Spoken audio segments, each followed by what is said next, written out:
Like کریں، subscribe کیجیے، bell icon کو دبائیں تاکہ ہماری ویڈیو سب سے پہلے آپ کے پاس پہنچ سکے۔ آج غریبوں کا کون پرسان حال ہے؟ غریبوں کا کون پرسان حال ہے؟ غریبوں کی طرف کون متوجہ ہونے والا ہے؟ یاد رکھیں، سفید پوش لوگ اللہ اکبر غریبوں کے حق کی بات تو کرتے ہیں، لیکن جب غریب اپنا حق مانگنے کے لیے آتا ہے تو غریب کو ٹھوکروں سے جو ہے وہ ہٹا دیا جاتا ہے، راستے سے ہٹانے کی کوشش کی جاتی ہے، حق تک نہیں دیا جاتا۔ لوگ عطا کیا کریں؟ لوگ حق بھی نہیں دیتے۔ عطا اور حق میں فرق ہے، حق لوگ نہیں دیتے، عطا کیا کریں گے؟ اللہ اکبر۔ لیکن مصطفیٰ جان رحمت نے، حق تو اپنی جگہ ہے، مصطفیٰ جان رحمت نے غریبوں کو عطا کیا، غریبوں کو نوازا۔ مثال کے طور پہ دیکھیں، مکے کی سرزمین پر اونچ نیچ اور برادریوں میں انسانوں کو تقسیم کر دیا گیا تھا۔ مصطفیٰ جان رحمت نے حبشی اور عربی کو ایک مقام پہ کھڑا کر کے بتا دیا، نہ حبشی کو عربی پہ فضیلت ہے، نہ عربی کو حبشی پہ فضیلت ہے۔ کسی کو عربی اور عجمی ہونے کی بنیاد پر ایک دوسرے پہ فضیلت نہیں ہے۔ ان اکرمکم عند اللہ اتقاکم۔ ہندوستان میں غریب نواز نے یہی کیا کہ اللہ اکبر، یہ نیچ ذات کا ہے، یہ اونچ ذات کا ہے۔ غریب نواز نے ختم کر دیا، فرمایا کلمہ پڑھ لو اور سب کے سب ایک صف میں کھڑے ہو جاؤ۔ اسی لیے سرکار غریب نواز کے ہاتھ پر 90 لاکھ لوگوں نے اسلام قبول کیا۔ یہ تاریخ میں یہ جو بات ہے بڑی اہمیتوں کی حامل ہے۔ میں عرض کر رہا تھا کہ دیکھو، جس کو کوئی نہیں پوچھتا تھا اسے میرے نبی پوچھتے تھے، اور میرے آقا علیہ الصلوۃ والتسلیم کیسے رحم کرتے تھے، اس طرف چلے ہم، پھر آپ کو پتا چلے گا کہ کس طریقے سے میرے آقا صلی اللہ علیہ وآلہ وسلم نے ان لوگوں کی فریاد رسی کی جن کا کوئی پرسان حال نہیں تھا۔ مثال کے طور پر ایک خاتون اللہ کے رسول علیہ السلام کی محفل واعظ سجی ہوئی تھی، اللہ کے پیارے محبوب مصطفیٰ جان رحمت خطاب فرما رہے تھے۔ میں اپنے جوانوں سے خصوصی توجہ چاہتا ہوں۔ ہم یہ سمجھتے ہیں کہ صرف نماز عبادت ہے، صرف روزہ عبادت ہے، صرف حج عبادت ہے، صرف صدقہ عبادت ہے۔ یاد رکھنا، ساری عبادتوں کی اہمیت اپنی جگہ ہے، مگر اللہ کے بندوں کا رسپیکٹ، اللہ کے بندوں کا خیال کرنا، اس کا مقام ہی جدا ہے، اس کا مقام ہی جدا ہے۔ فرمایا گیا، اللہ کے قریب جانے کا راستہ، اللہ کے قریب جانے کا راستہ لوگوں کے دل سے ہو کر گزرتا ہے۔ اللہ کے قریب جانے کا راستہ لوگوں کے دلوں سے ہو کر گزرتا ہے۔ جو لوگوں کے دل خوش کرنے کے سزاوار نہیں ہیں، یا جو لوگوں کے دل خوش نہیں کرتے، وہ کبھی اللہ تک نہیں پہنچ سکتے۔ تہجد گزار بن جائیں، رمضان المبارک کے علاوہ ایام 20 کے روزے یعنی 13، 14، 15 کے ہر مہینے روزے رکھیں، 3 مہینے کے روزے رکھیں، پیر اور جمعرات کے روزے رکھیں۔ اگر دلوں کو خوش کرنے کا تصور آپ کے پاس نہیں ہے تو آپ کبھی اللہ تک نہیں پہنچ سکتے، اس لیے کہ جب تک کہ مخلوق سے محبت نہیں کرو گے، خالق کی محبت تمہارے دلوں میں کبھی پیوست نہیں ہو سکتی۔ میری قوم کے وہ جوان جو آج ہاتھوں میں تسبیحاں لے کر کے اپنے آپ کو دیندار سمجھتے ہیں، یا چہروں پہ داڑیاں سجا کر اپنے آپ کو دیندار سمجھتے ہیں، اور ماں باپ کو خوش نہیں کر سکتے، بہن بھائیوں کا حق ادا نہیں کر سکتے، پڑوسیوں کو ان کے حقوق نہیں دے سکتے، بیوی کو ان کے حقوق نہیں دے سکتے، ان لوگوں کو سوچنا چاہیے قیامت کے دن آپ کے نامہ اعمال میں نیکی کا وہ تصور نہیں ہوگا جو آپ دے کر کے بیٹھے ہیں۔ آج ایک انسان دوسرے انسان کو عزت نہیں دے رہا ہے، ایک انسان دوسرے انسان سے محبت نہیں کر رہا ہے، خود غرضی کا دورہ ہے۔ دوستیاں بھی ہوتی تو خود غرضی کے لیے، شادیاں بھی ہوتی تو خود غرضی کے لیے، شادیاں بھی خود غرضی کے لیے ہو رہی ہے۔ میرے پیارے آقا صلی اللہ علیہ وسلم کے پیارے دیوانوں، بلکہ حالت یہ ہے ایک دوسرے کے ساتھ شادی کر لی جائے اور شادی کرنے کے بعد اگر بیوی بیمار ہو جائے, اس کی طبیعت اچھی نہ رہے, تو اس کو طلاق دینے کی بات کی جاتی ہے. بلکہ کبھی کبھی تو ایسا ہوتا ہے کہ سالن میں نمک زیادہ ہو جائے تو بھی طلاق دے دی جاتی ہے. کبھی ایسا ہوتا ہے کسی بھی بہانے سے طلاق دے دی جاتی ہے. گویا کہ جوانی میں اللہ اکبر گل چھرے اڑا کر کے بیویوں کو طلاق دے دی جاتی ہے. چلو دوسری کر لیں گے, دوسری کو طلاق دے کر تیسری کر لیں گے. اللہ اکبر, یعنی کسی کی زندگی سے کھلواڑ کیا جاتا ہے. بہت سارے جوان وہ بھی ہیں, بہت سارے جوانوں کی جوانی وہ بھی ہیں کہ اللہ اکبر اپنی ہوس کے لیے, اپنی نفسانی خواہشات کی تکمیل کے لیے کسی لڑکی کو محبت کے جھانسے میں پھنسا کر کے, محبت کے جال میں پھنسا کر کے اس سے ناجائز تعلقات قائم کیے جاتے ہیں, اور پھر اس سے زنا کر کے, اس سے بدکاری کر کے, اس کی آبرو کے ساتھ کھیل کر کے پھر اس کو چھوڑ دیا جاتا ہے, اور پھر کسی اور کے ساتھ شادی کر لی جاتی ہے. یعنی اس کی زندگی سے, اگر میں اپنے لہجے میں گفتگو کروں, اس کی زندگی سے کھیلا جاتا ہے, اس کی زندگی کو تباہ کیا جاتا ہے, اس کی زندگی کو برباد کیا جاتا ہے. آج یہ میں ایک حدیث پاک آپ کے سامنے پڑھنا چاہتا ہوں. وہ جوان جو ہوس پوس پرستی کا شکار ہے, وہ جوان جو ہوس میں مبتلا ہے, وہ کیا سمجھتے ہیں؟ اللہ اکبر, دنیا کا کوئی انسان اگر ہوس پرستی کا شکار ہے اور وہ یہ سمجھتا ہے کہ میں کسی کی زندگی سے کھیل جاؤں گا, اور زندگی سے کھیلنے کے بعد پھر قدرت مجھ سے امتحان نہیں لے گی, پھر قدرت مجھ سے سوال نہیں پوچھے گی. اچھی طرح یاد رکھنا, قدرت نے پیدا کر کے تمہارے حوالے نہیں کر دیا کہ جس پہ چاہو ظلم کرو, جس کے ساتھ چاہو حواس پرستی کرو, جس کے ساتھ چاہو اس کی زندگی کو یوز کرو, اس کی زندگی کا مس یوز کرو, اس کی زندگی کا استعمال کرو. یاد رکھنا, جب تم کسی کی زندگی سے کھلواڑ کرتے ہو تو اس کے ماں باپ کو اتنی تکلیف نہیں پہنچتی جتنی تکلیف اللہ تبارک و تعالیٰ کو پہنچتی ہے. آپ سمجھتے کیا ہیں اللہ اپنے بندے سے کتنی محبت کرتا ہے؟ کوئی بندہ ہو, چاہے شرابی ہو, چاہے چور ہو, چاہے جواری ہو, چاہے بے نمازی ہو, اللہ کتنی محبت کرتا ہے. دیکھو اللہ کی محبت کا انداز سب سے الگ الگ ہے. جو نیک ہیں ان سے محبت کا انداز الگ ہے, لیکن جو گنہگار ہیں میری طرح, ان سے بھی محبت ہے اس کو. کیوں محبت ہے؟ کیونکہ اس نے بنایا ہے. وہ اللہ کی تخلیق ہے, تخلیق اللہ نے اس کو بنایا ہے. دھیان دینا, اللہ نے بنایا ہے مطلب خالق ہے اللہ ان کا. کن کا؟ انسانوں کا. اللہ نے بنایا ہے. اب میں اہل علم کی توجہ چاہتا ہوں. جو جس کو بناتا ہے, توجہ ہے آپ کی, جو جس کو بناتا ہے وہ اس سے پیار کرتا ہے. جو جس کی تخلیق کرتا ہے وہ اس سے پیار کرتا ہے. ایک شاعر جس نے شعر کی تخلیق کی ہو, ایک شاعر جس نے شعر لکھا ہو, اس کی موجودگی میں اگر کوئی پڑھنے والا شعر غلط پڑھ دے تو اندر سے اس کی روح تڑپ جاتی ہے, اس کا دل بے چین ہو جاتا ہے. میرے لکھے ہوئے شعر کو یہ بگاڑتا کیوں ہے؟ وہ شعر صرف غلط پڑھنے پہ تڑپ جاتا ہے. نادان جو شعر کی تخلیق کرے اگر پڑھنے میں بگاڑ دیا جائے تو شاعر تڑپ جاتا ہے. اللہ تو خالق انسان ہے, اگر انسان پہ کوئی ظلم کرے تو اللہ کو کتنی اذیت ہوتی ہے.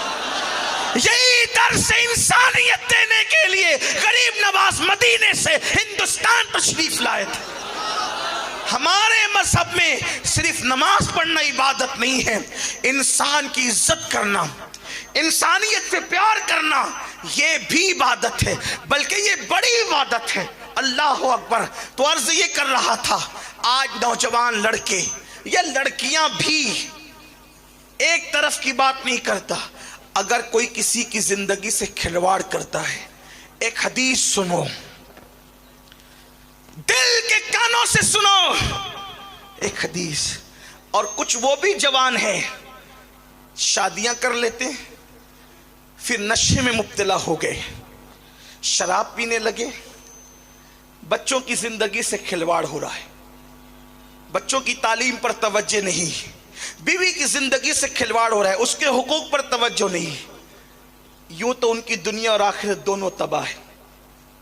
اور مسلم معاشرے میں نشہ عام کیا جا رہا ہے، سستا بیچا جا رہا ہے، مفت میں نشے کی چیزیں مسلم معاشرے کے اندر ڈالی جا رہی ہے کہ کسی طرح تم نشے میں مبتلا ہو جاؤ، تمہارے بچے نشے میں مبتلا ہو جائیں، بار بار کا رونا ہے۔ لوگوں کو کہا جاتا ہے یہ نشے کے تم کو کیوں عادی بنانا چاہتے ہیں؟ اس لیے کہ ان کو ڈر ہے تم نشہ کر کے پڑے رہو، کیونکہ وہ جانتے ہیں جس دن تمہیں ہوش آئے گا پھر تم کسی کو سنبھلنے نہیں دو گے، جس دن تم پڑھو گے پھر کوئی تم سے آگے نہیں بڑھ سکے گا، جس دن تم تجارت کرو گے تم سے کوئی آگے نہیں بڑھ سکے گا، جس دن تم سیاست کرو گے اس دن کوئی تم سے آگے نہیں بڑھ سکے گا۔ اس لیے نہ تمہیں پڑھنے دینا چاہتے ہیں، نہ تجارت کرنے دینا چاہتے ہیں، نہ تمہیں سیاست کرنے دینا چاہتے ہیں، کیونکہ تمہاری سیاست وہ ہے کہ آج تک 1400 سال پہلے جو تم نے سیاست کی تھی آج تک وہ تمہاری سیاست کو حیرت سے تک رہے ہیں۔ واللہ 1450 سال بیت چکے ہیں، نبی نے ایک ایسا سیاستداں دنیا کو دیا تھا جس نے 3 بر اعظموں پر اسلام کا پرچم لہرایا تھا، اور جیسا سیاستداں دنیا کا کوئی سیاسی ایوان پیش نہ کر سکا، اور اگر پیش کر سکتے ہو تو پیش کر کے بتاؤ کہ غلام جو ہے وہ سواری پر سوار ہے اور 3 بر اعظموں کا اللہ اکبر خلیفہ اس کی نکیل پکڑ کر کے چلتا ہوا نظر آ رہا۔ لاؤ ایسا سیاستداں جو میرے نبی نے عطا فرمایا تھا، کوئی پیش کر سکتا ہے؟ غلاموں پہ ظلم کرنے والے سیاستدانوں کے نام تو ہم لے لیں گے، لیکن غلام کو ناکے پر سواری پر سوار کرنے والا کوئی ایسا آقا بھی تو بتاؤ۔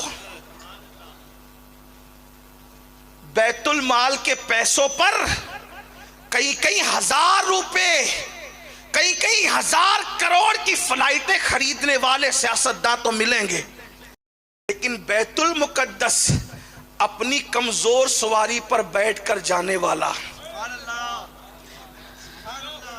اور وہ بھی غلام کو بٹھا کر لے جانے والا، آپ کو اسلام کے سوا کہیں نظر نہیں آئے گا۔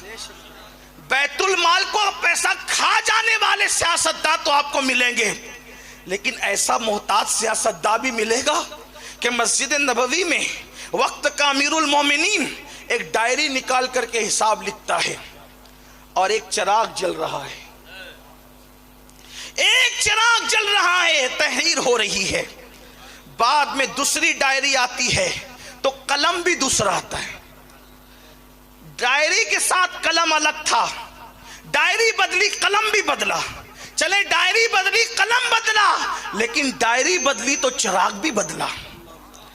پہلا چراغ بجھا دیا گیا، دوسرا چراغ جلا دیا گیا، اور پھر حساب لکھا جانے لگا۔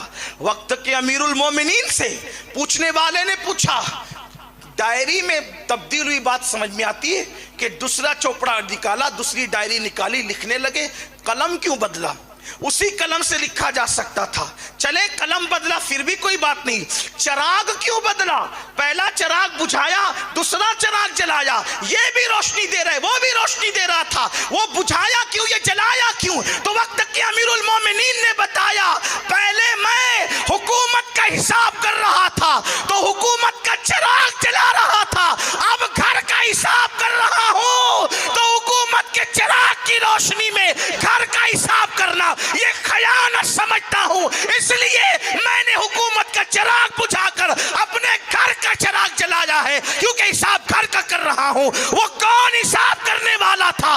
اسی کو دنیا عمر ابن خطاب کہتی ہے جو صفا کے چبوترے سے مصطفیٰ جان رحمت نے عطا فرمایا۔ نعرہ تکبیر، نعرہ رسالت، حضور سید امین القادری، سبحان اللہ سبحان اللہ۔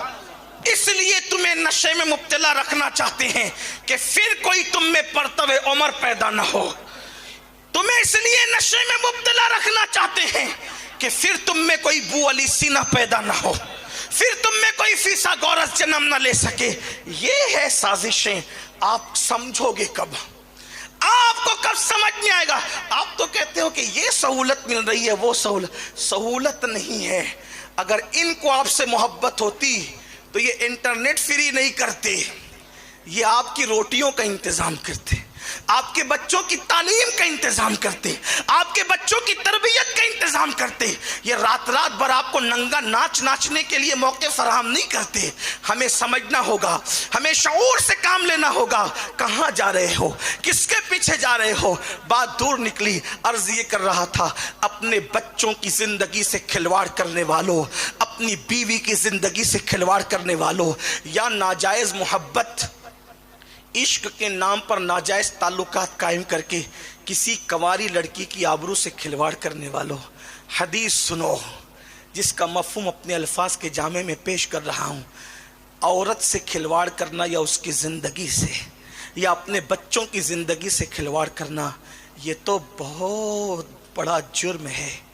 کسی چڑیا کی زندگی سے کھیلنا، چڑیا جس کی کوئی عزت نہیں ہے سماج میں، چڑیا جس کی کوئی اوقات اور حیثیت نہیں ہے لوگوں کے درمیان، جس کا وزن بھی چھٹاک بھر سے زیادہ نہیں ہوتا. میرے آقا غیب دا نبی صلی اللہ علیہ وآلہ وسلم نے فرمایا کہ جس نے چڑیا سے کھیلا اور وہ چڑیا مر گئی، جس نے چڑیا سے کھیلا اور چڑیا مر گئی، قیامت کے دن وہ چڑیا اللہ کی عدالت میں فریاد کرے گی، مولا آج عدل اور انصاف کا دن ہے، میں تجھ سے عدل اور انصاف چاہتی ہوں. یہ شخص نے میری زندگی سے کھیلا تھا حتیٰ کہ میں مر گئی تھی. چڑیا جس کو شمار میں بھی نہیں لیتے ہیں لوگ. میرے نبی مصطفیٰ کریم رؤوف الرحیم صلی اللہ علیہ وآلہ وسلم فرماتے ہیں جس نے چڑیا کی زندگی سے کھیلا ہوگا، چڑیا مر گئی، وہ چڑیا فریاد کرے گی کہ میں عدل چاہتی ہوں، اس نے میری زندگی سے کھیلا تھا. تو اللہ اس چڑیا کی آواز میں اتنا اثر اور اتنی طاقت پیدا کرے گا. یعنی چڑیا کی آواز تو بہت باریک سی ہوتی ہے نا دنیا میں، کون سنتا ہے، لیکن قیامت میں اللہ چڑیا کی اثر میں چڑیا کی آواز میں اتنی طاقت پیدا فرمائے گا کہ وہ آواز ایسی نکلے گی جیسے بجلی کی کڑک، اور جس نے اس کی زندگی سے کھلواڑ کیا ہوگا اس کے کانوں کو پھاڑ دے گی. اور اللہ اس چڑیا کو جواب دے گا، آج ہر مظلوم کو ظالم سے حق دلایا جائے گا. اور اللہ جواب دے گا، اگر کسی سینگ والی بکری نے بغیر سینگ والی بکری کو مارا ہوگا، کسی سینگ والی بکری نے بغیر سینگ والی بکری کو مارا ہوگا، تو وہ بغیر سینگ والی بکری کو بدلہ دلایا جائے گا سینگ والی بکری سے. اگر کسی پتھر نے کسی پتھر کو مار کر کے اس پر چوٹ دی ہوگی تو وہ پتھر نے جس پتھر پر چوٹ لگائی ہے اس سے بھی بدلہ دلایا جائے گا. اگر کسی لکڑی نے کسی لکڑی کو خراش دی ہے تو اس لکڑی کو بھی بدلہ دلایا جائے گا. آج عدل ہوگا، آج انصاف ہوگا، اور پھر اللہ تبارک و تعالی اپنی عدالت میں اس بدبخت کے لیے فیصلہ فرمائے گا جس نے چڑیا کی زندگی سے کھلواڑ کیا تھا. اللہ فرمائے گا یہ پہاڑوں جیسی نیکیاں لے کر کے آیا ہے، لیکن ایک چڑیا کی زندگی سے کھلواڑ کرنے کے بدلے میں اس کی ساری نیکیاں ضائع کر دی جائے اور منہ کے بل گھسیٹتے ہوئے اس کو جہنم میں لے جایا جائے. میں پوچھنا چاہتا ہوں، جس نے چڑیا کی زندگی سے کھلواڑ کیا، جب اس کے نیکیاں پہاڑوں جیسی ضائع کر کے اس کو منہ کے بل گھسیٹتے ہوئے جہنم میں لے جایا جائے گا، تو جس نے نشہ کر کے اپنی بیوی کی زندگی سے کھلواڑ کیا، اپنے بچوں کی زندگی سے کھلواڑ کیا، یا جس نے ناجائز محبت کر کے پیار اور عشق کے نام پر کسی لڑکی سے یا کسی لڑکی نے کسی لڑکے کی زندگی سے کھلواڑ کیا، ان کا انجام کیا ہوگا؟ کمنٹ شیئر ضرور کریے.